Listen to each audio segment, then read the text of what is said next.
Conversations on race and policing began in response to the police killing of George Floyd on May 25, 2020.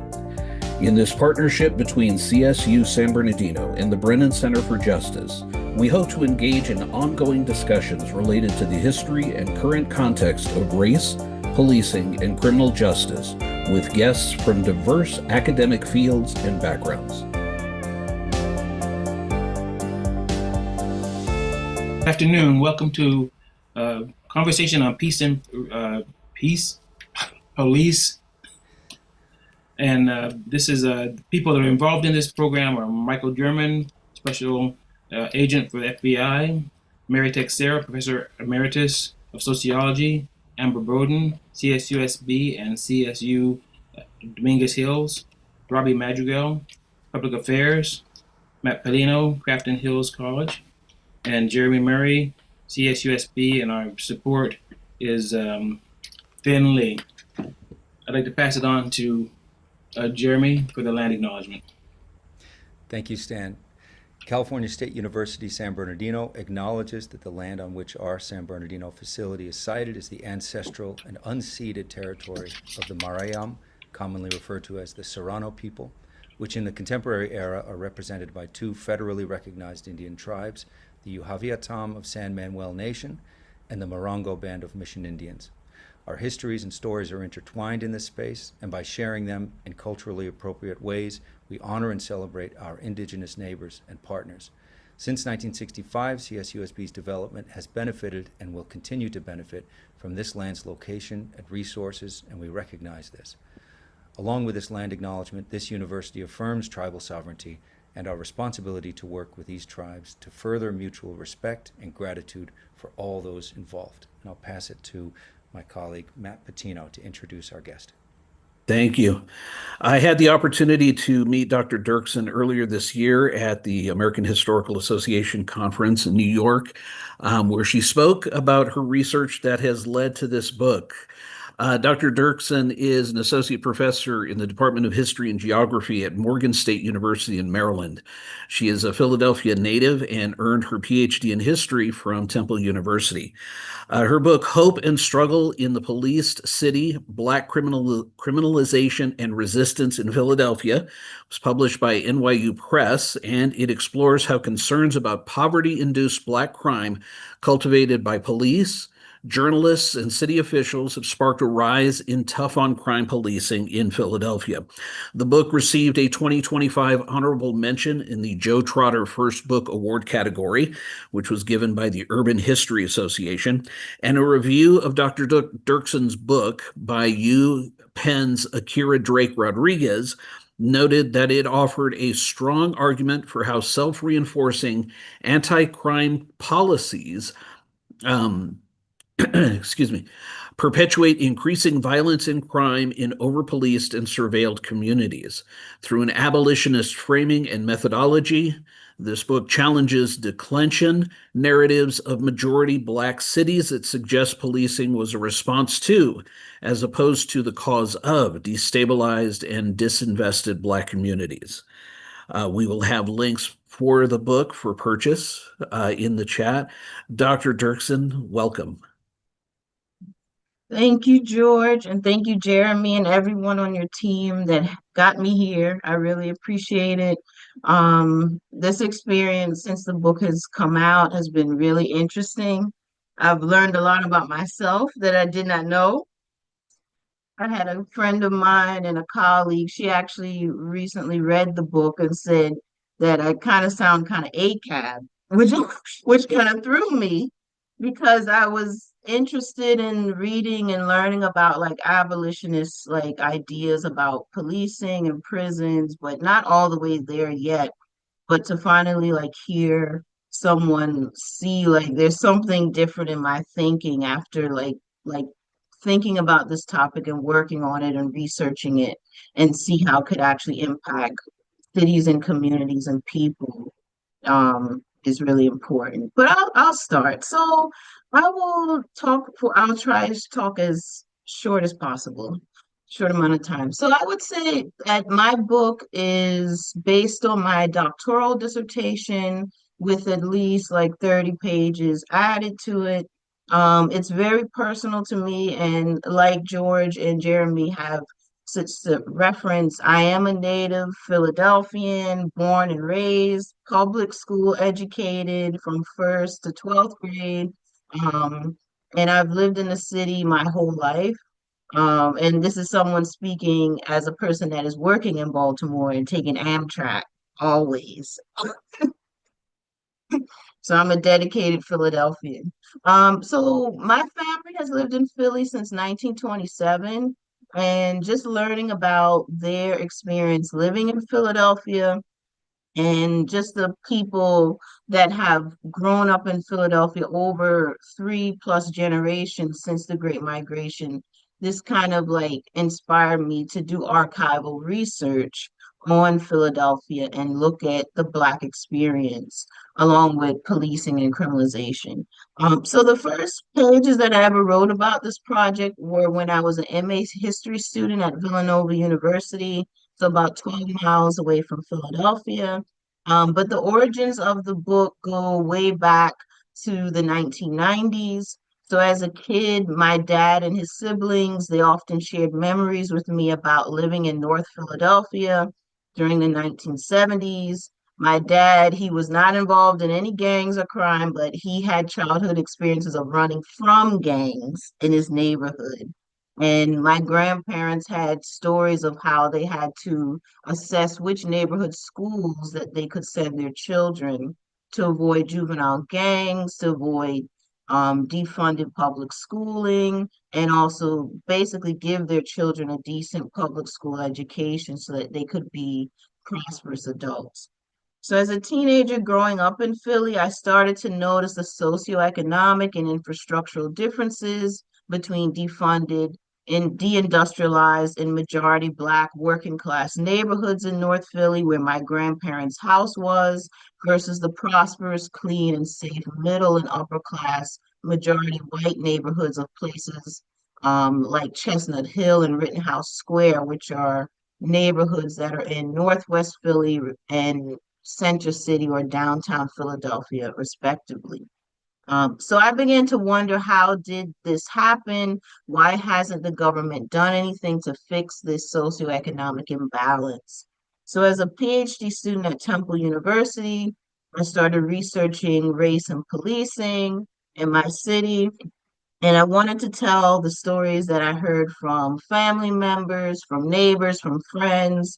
While I was in grad school, I was also volunteering at my childhood library in Germantown, which is also in Northwest Philly.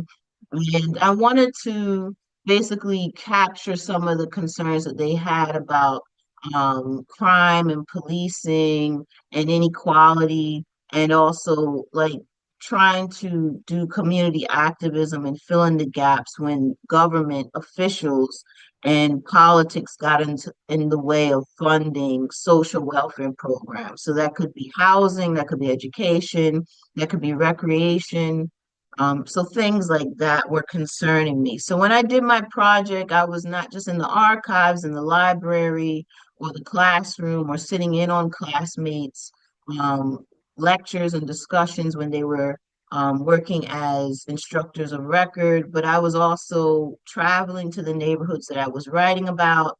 I interviewed activists, police officers, court officials. I spoke to them in their homes, their offices, in coffee shops, and even rode the bus and the subway and the L or the elevated train through the different neighborhoods that were concerning my topic to fully get all of the perspectives of this book. So my work involved having countless journals and notebooks. I took a lot of pictures of communities where there were former gang territories, but also sites of anti-gang programs. And I also explored and learned more about neighborhoods that had high poverty, gun violence, and housing projects to understand the environments where my historical subjects lived. So I wanted to fully capture that in my book when I was talking about race and policing, Black criminalization, which was a topic that was inspired by Khalil Gibran Muhammad's book, The Condemnation of Blackness. And because the story of like education, housing, juvenile delinquency, crime, social welfare, and activism after the civil rights movement had a tinge of like a black, specifically black perspective of looking at Philadelphia and the issue of policing. I would say that my book also complements historian Timothy Lombardo's book, Blue Collar Conservatism, which I believe is not just about one of the most infamous police commissioners in Philadelphia, but also white Philadelphia during this time of defunding and tough on crime policing. So there's a lot of interesting things in this book, and I look forward to the conversation about it. But I would say one of the most pressing things about this book is to make citizens and voters aware of how much of a carceral nation that we're in. And I didn't realize this until I did some more present day research. So today, the US has about 20% of the global prison population, even though our country is only 5% of the world's population. And when I did more digging into Philadelphia as a carceral city, I realized that in the Northeast, it outranks even places like New York in how many youth that it has sent to prison or the death penalty. Philadelphia has the largest district attorney's office in Pennsylvania, and it's the third largest in the United States with over 600 lawyers on staff. So even though our poverty rate is about 19.7%, there's some neighborhoods in the city that have a poverty rate that's as high as 45%. And those are the same areas that have high crime, sometimes over policing, sometimes under policing. And to live in a city where its fiscal budget for 2024 was $6.2 billion, and for the city officials to spend $856 million for the police and $293 million for the prisons, but spend even a fraction of that just for social welfare is it's horrendous. And to bring that stuff to light is what I hope my book does. I hope it triggers people to be more active in not just community service, but maybe even public office, to believe that if we invest in youth and social welfare programs that can prevent crime, we will see less crime and not people profiting in the carceral system as judges, as lawyers, as doctors, as police officers, as bailiffs from the existence of crime. Thank you. Thank you, Dr. Dirkson. You mentioned a couple of things that got me thinking right away. So Philadelphia is spending close to $1 billion, if my math is correct, just on the carceral system. And I immediately am thinking back to the 1980s and the Move bombing that was, right in a very black neighborhood, and then the subsequent fire that they just let burn once again through a black neighborhood. So I'm wondering how integrated into the system is this attitude? I think that some politicians don't realize how they're like continuing that same tradition of you can fix poverty, you can fix crime if you invest more in the police. Um, Even our current mayor, Cheryl Parker, you have like historians like or scholars like Kianga Yamada Taylor, who talks about even if you have Black people in high places and they come from humble beginnings and they're aware of the issues that affect the Black community in regard to poverty and crime, they can still replicate the same systems that are not helpful. They can still buy into these policies where if you spend more money on police, it's a better investment to manage crime rather than like fix poverty, which is often the reason why people go into crimes, especially like robbery or theft or burglary.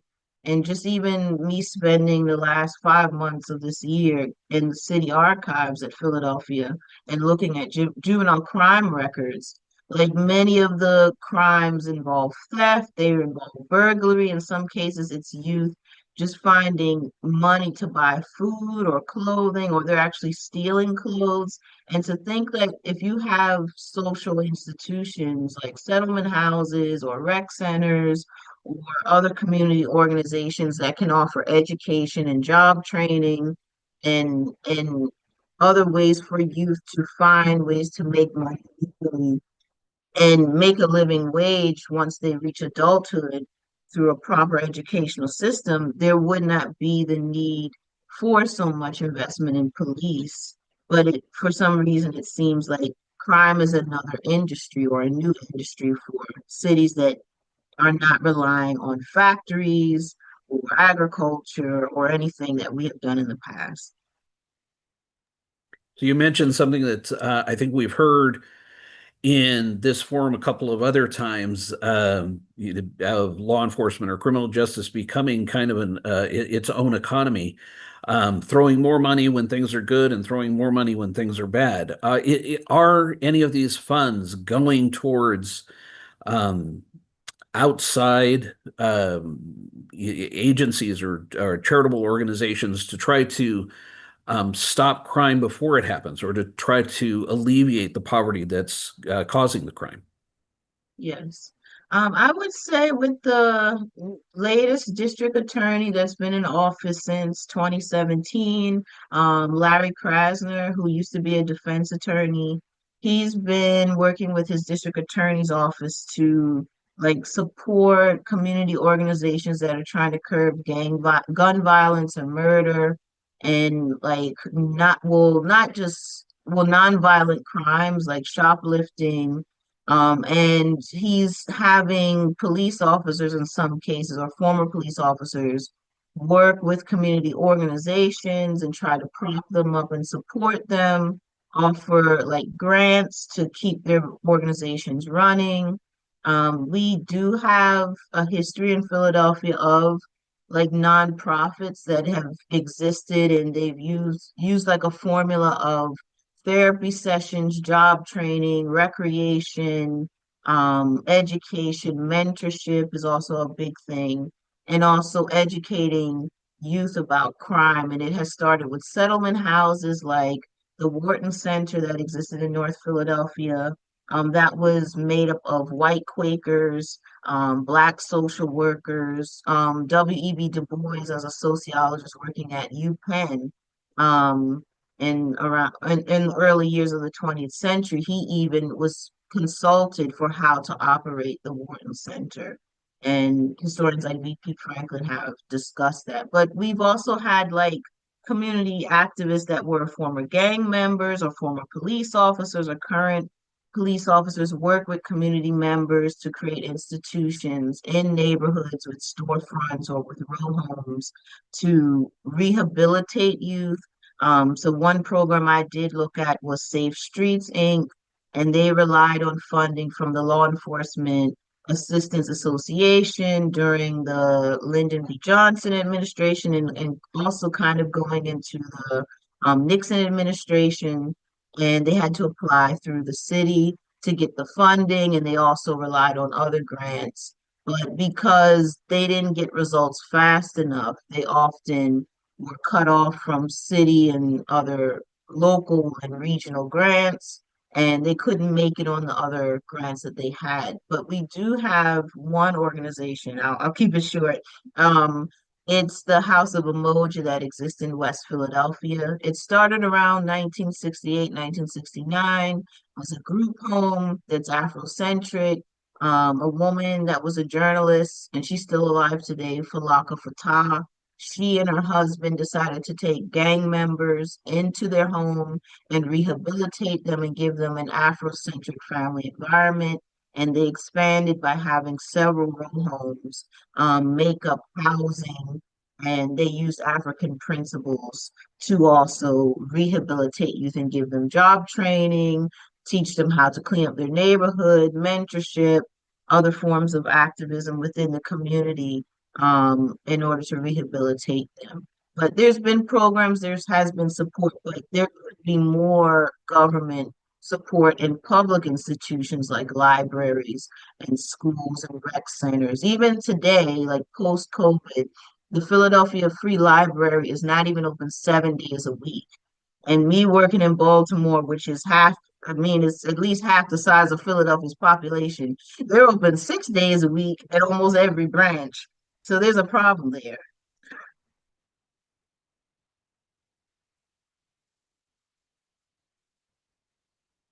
Your nonprofits. In our area, we have a lot of nonprofits, and some are successful and some are not. And I was just wondering, you were saying they were having trouble keeping up with the to keep their programs alive. And of course, with the government shutting down a lot of monies from nonprofits, it's even harder now. What do you think the problem was? You talk about they didn't have uh, good records that showed progress, so they lost their fundings. Yes. So with Safe Streets Inc., it involved Arlen Specter, who was the district attorney in Philadelphia during the time it was in operation. The organization was in operation, so 1969 to 1976. And one of the critiques that City Council in Philadelphia had about Safe Streets Inc. was that 50% or more of its funding to operate was coming from the city.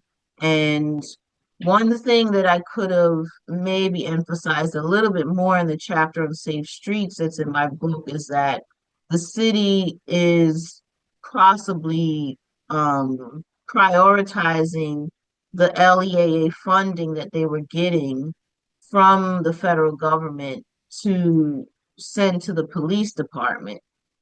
So at the same time that Safe Streets is applying for funding for this anti-gang program that's located in North and West Philly with these two centers, the police department under Frank Rizzo as police commissioner and then later mayor, he and these advocates for tough on crime, they're also petitioning for the same LEA money that the city gets from the federal government. So that's part of the reason why the city was pressing Safe Streets to find funding elsewhere. In addition to that, because the organization was grassroots, many of the people that were involved in it were former gang members. They weren't all college educated. They didn't keep the best records. So one HBCU from Pennsylvania, I believe it was Cheney University, they actually sent people to investigate the operations of Safe Streets, and they discovered that they had a lot of handwritten records. Very few things were typewritten, and they were overwhelmed. They had a lot of youth that were coming into their centers from 9 a.m. to 9 p.m. roughly, and with all of the projects that they had that they wanted to unveil and maintain, they were getting free books from the public school system. They were taking youth on trips to New York to give them experiences outside of the city. They took them to the Poconos for recreation, which is like a winter like winter vacation spot not far from Philadelphia.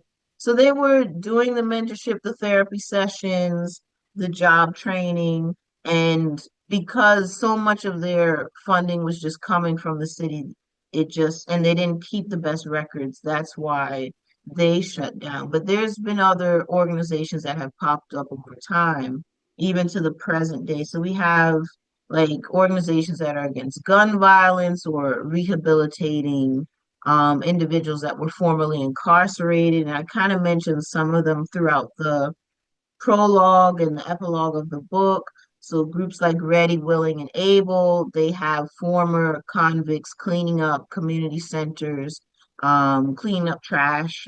We have groups like Mothers in Charge that are fighting gun violence. We have other groups as well, but it's often they rely on public donations, even the groups that are offering recreation in a nonprofit setting. They're often like relying on recreation. I mean, relying on donations from private organizations or applying for grants if they have some sort of qualifying status where they can offer public services like the House of Umoja, which can apply for government money as a group home to operate. So when you talk to people in the communities, what did they say they want? What kind of changes were they asking for? Especially when you say there was areas that were 45% uh, impoverished. Yes. What did Um, they need? so some of the people that I was able to talk to, one on one, they were often from my neighborhood. So going into other neighborhoods in Philly, there's still like, I don't want to say territorialism, but like former gang territories, people are often wondering who's coming into certain neighborhoods, and if you don't have a rapport, if you haven't lived in that neighborhood, it's a little difficult to ask questions and poke around and even take pictures. So when I did talk to certain people, they were people that were activists, people that were former residents of one community, but they were now living in my neighborhood. And they often mentioned the issue of like gun violence and gangs that existed in the 70s and somewhat the late 60s. And in many ways, they were more concerned about gun violence and also poverty and like always having complaints about why the city is spending money on certain things, but not on what matters. And there was always like this sentiment where there's a lot of youth on the streets, so hanging out after school, sometimes cutting school, um, during the school hours of the day, riding the buses, hanging out at bus stops. And I also see that here in Baltimore. And people are often telling me when I talk to them, neighbors and friends and family, like what is it that the city is even offering? And what are they not funding adequately that is resulting in that? And I would say I might be a little off topic, but I would say that some of the problems is with magnet schools versus neighborhood public schools, and that from my personal experience and also students that I have went to school with, schools that are not specialized education and having a like system where you take an exam and you score scholastically high and you get into a magnet school. If you're not going to a school like that, you're going to a neighborhood school, you're often defunded. And being defunded means where magnet school gets air conditioning, they get new books, they get laptops, a neighborhood school that is underperforming on standardized state tests or just general tests and other forms of examination. If they're performing below that, they're not going to get those resources, even if they desperately need it. And for many locations, including Philadelphia, the tax base determines, and who's living in certain neighborhoods determines how much money each neighborhood school gets. So if you're in a neighborhood that has 45% poverty, the people are not paying that much property tax to the city. And if they're not paying that much property tax, in return, the formula for funding public schools means that they get a lesser percentage than a high income neighborhood like Chestnut Hill that has people making six figures or more, and paying much more property tax than those that live in a 45% poverty rate neighborhood that's in somewhere like North Philadelphia. So having those generations and generations of like low property taxes, low income residents, which I'm not saying is their fault, or just having the formula for funding public schools never changed, it leads to a cycle of poverty that can't be broken. If that cycle of poverty can't be broken, public schools don't get the funding that they need.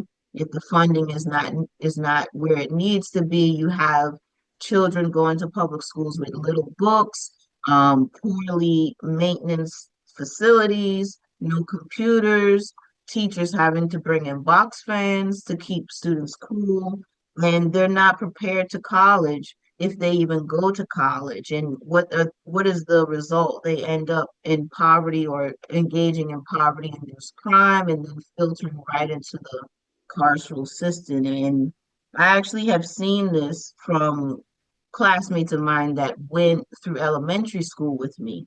A couple of them that I know that were intelligent young Black men. One of them is now dead before he even reached the age of 30. Another one is incarcerated for drug crime. So having those stories and hearing them from all these different places, even though I couldn't literally talk to people from every single neighborhood that I was writing about, it just fused into a narrative that kind of consumed me in a way.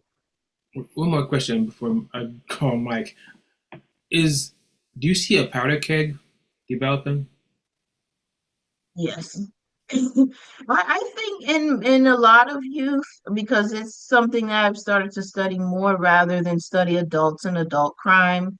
Like some of the like petty crimes that youth may commit, like shoplifting or vandalism, and one of my next projects is graffiti, maybe cutting school, maybe drinking or smoking, like those can be like forms of not just resistance or like expressing frustrations, but those could be outbursts that could lead to something more detrimental, something that could be more criminal or violent. And even one of the chapters in my book, I often don't like to talk about it in public talks because I want to save something for people to read. But one of the chapters actually talks about a teenager who was frustrated about living in public housing.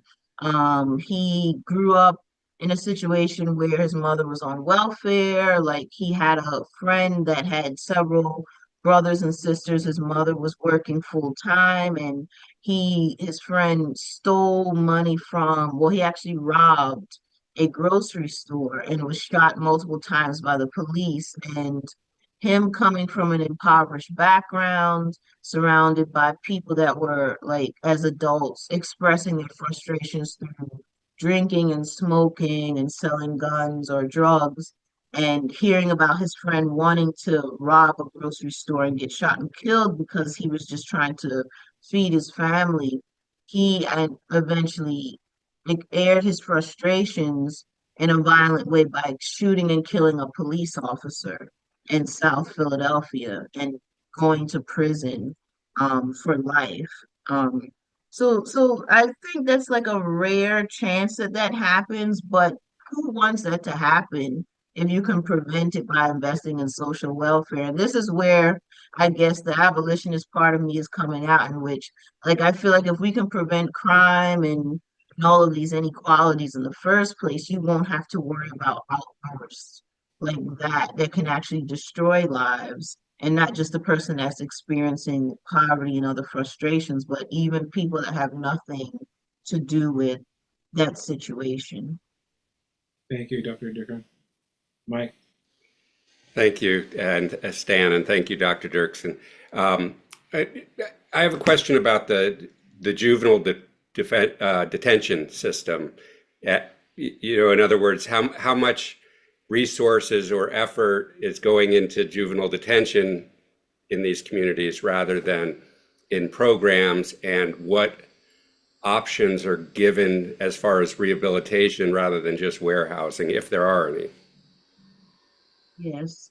I would say in the 1960s, I'm still doing more research. I've been, like I said, I was spending like 5 months in the city archives, and some of those police records are really dusty and they have debris in the boxes, which is really an interesting thing to experience. But some of the cases where there were petty thefts or there were fights. Some of the recommendations that the police department and the court system gave was therapy sessions, releasing the youth to their parents.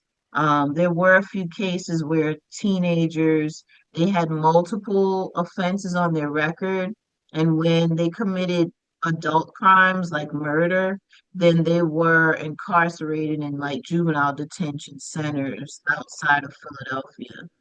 So we have in Philadelphia, well, we used to have historically a couple juvenile detention centers, so the Youth Study Center and also the Youth Detention Center. So they were like holding places or holding areas for youth that have beds, they have schools, they have limited recreation, and historically they often ran out of beds and space from the 50s into the 60s. And we're talking about youth from all backgrounds, so not just African Americans, but there's white youth, there's Puerto Rican youth that are popping up often in the records in Philadelphia City Archives about committing different crimes. Even some of the crimes that they're committing are like drug offenses. Some of them are stealing cars. Some of them are constantly breaking into parking meters, which clearly shows that there's a poverty issue in their background. But many of those centers, they're not fully like rehabilitating youth. And when youth actually commit violent crimes like murder, the options that the Philadelphia carceral system came up with is that if we run out of space in the detention centers, then we have to send them to a juvenile prison in the suburbs of Philadelphia. If that's not adequate or if it's full, then we have to send them to an adult prison. And even in the 1950s, the late 1950s, and have a chapter about it. They mention how they don't want to send juveniles to adult prisons because they have a space issue, because they can learn more crimes. What I think is not often mentioned in the records that I've found is that they can also be assaulted or killed as youth in an adult prison. And it's just something that doesn't work. And it's also preventable. And one thing I'll bring up, and I mean, in some ways, I guess it is an endorsement since it's almost election day, but with DA Krasner in Philadelphia, he's trying to end cash bail so that people that commit nonviolent crimes like shoplifting, they don't have to stay in jail for days or weeks because they don't have the money to make bail. They can actually be released maybe and do community service or something else. And he's also trying to end mass incarceration, so try to find other ways to have people pay for their crimes and rather than have them incarcerated and spend thousands of dollars of the government's money. And the ACLU has said that between $30,000 and $50,000 is spent on an inmate per year. So to think about that, like there's a lot of benefits to preventing crime rather than spending all this money on crime, which seems to be the trend. And so why aren't they seeing that? So I think it's because it's creating jobs for middle and upper class people that are in the carceral system. So judges, lawyers, bailiffs, like forensic crime scene people. And for Philadelphia, I mean, there's other big cities that have a similar situation, but for Philadelphia, after the 1960s and 70s, a lot of factories have closed, a lot of factories have moved out of the city. Um, and the main thing that exists in Philadelphia is meds and eds. So there's a bunch of universities, there's a bunch of hospitals. A lot of the hospitals were built in the 70s. So places like Children's Hospital of Philadelphia, that was one project that was developed under Frank Rizzo's mayoral administration. There's also investment in tourism, and that doesn't work for every city, but because Philadelphia has that colonial history and we have that 250th anniversary, there's a tourism gig here that can work. But for the city, it's still not enough to fix their budget deficit that has existed since the 1950s. And in addition to that, you have white flight, you have job flight, and the city is still trying to basically convince people to leave the suburbs and come back into the city and live and pay taxes. So trying to fight crime, especially black crime, becomes the model, the unofficial model of Philadelphia's city officials. And you can see that even now, because the city is constantly giving more and more money to the police. They recently had a sanitation worker strike over the summer, in the middle of July, even through the 4th of July, refusing to give sanitation workers a raise that they deserved. But after they finally settled that strike, they gave the Philadelphia Police Department's workers I think a 3% pay raise, higher than any other city worker. They already have a residency requirement removed after they serve roughly 4 to 6 years on the force. So you have all of these people making 70,000 or more. They're getting bonuses from time to time, and they're taking that money to the suburbs if they choose not to live in Philadelphia. So they're actually throwing money away rather than rebuilding the city's budget. And it's just to appease who I believe are middle and upper class people that are willing to stay in the city, also enticing businesses to come into the city and build and exist and pay taxes, to the point where they're even like having these like tax abatement policies. So telling businesses, if you build here, you don't have to pay taxes for 10 years, but they can still leave, just like companies have left in the 70s and onward. So it's just it for me, it just seems like dumb mistakes, but also they're calculated mistakes in which they only want money and resources to go to a privileged group or a privileged few, rather than the masses, which is what politicians we elect politicians to serve everyone, especially the underclass. And if they're not doing that, then someone basically should say something about it. Mhm. The makeup of the prisons, the juvenile prisons. I assume you went there. So I wasn't able to go into prisons. My research, it doesn't really focus on prisons. It kind of led into looking at prisons at the later stages and even after the book was written. Um, but I think there were like a few insights about prisons in my new research that I've been doing on like the district attorney's office and their investment in investigating like crimes in jails and prisons in the 1960s. So in 1968, there was in a case in which the district attorney's office were investigating sexual assaults on prisoners in male facilities, and they actually released the results of that in like 100 and something page report.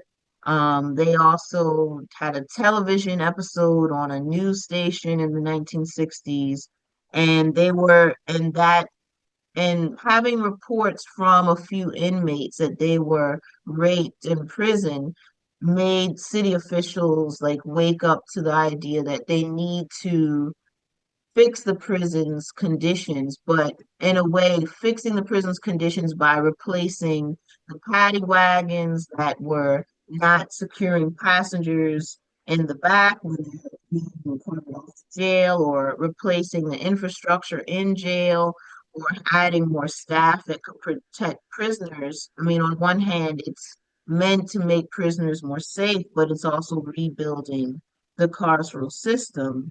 And even with that case from 1968, where they're investigating these sex crimes in jail and prison, they're saying that these prisoners do need recreation. They need more library services. They need more clubs and organizations to keep them occupied, to keep them mentally sane.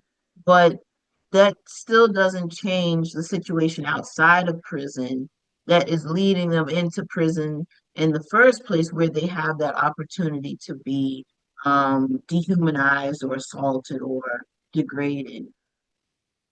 Right. Jeremy? Thanks, Stan. I just wanted to add a quick point of order. A huge thank you for Dr. Dirkson for joining us today. And I've been monitoring that a lot of our folks on campus have been trying to get in. And due to this huge tech issue, national tech issue that's been ongoing, they haven't been able to join and ask their questions. So as we get close to the top of the hour, I wanted to move toward letting Dr. Dirkson go soon. And a huge thank you to her for joining us. And sorry for these tech issues. And I hope that means sometime in the future we can ask you to come back and join us again and get some rich questions from our campus community. But just a really big thank you, and a thanks for hanging in there and joining us today. Yeah, thank you for your research and joining us. It was very interesting, and I'm worried about Philly because with the federals doing, sending military into different areas, and I know Philadelphia is probably going to be a target, but what you're doing is the right thing to do, and I thank you for it. I agree. Thank you very much. Thank you as well. Thank you so much. Hopefully see you soon. Yeah, same. Thank you Thank all. you. Thank you very much. Conversations on Race and Policing has been supported by funding from the California State University San Bernardino College of Social and Behavioral Sciences, Faux Library, and the Diversity, Equity, and Inclusion Committee. Finn Lee is our technical consultant. Pamela Crossan provides administrative support, and Alan Yavor provides communication support. There's more information in the show notes, and please join us online at csusb.edu/CORP for upcoming programming and to find our catalog of over 100 past events with guests like Robin D.G. Kelly, Jamal Bowman, Dorothy Roberts, and many more.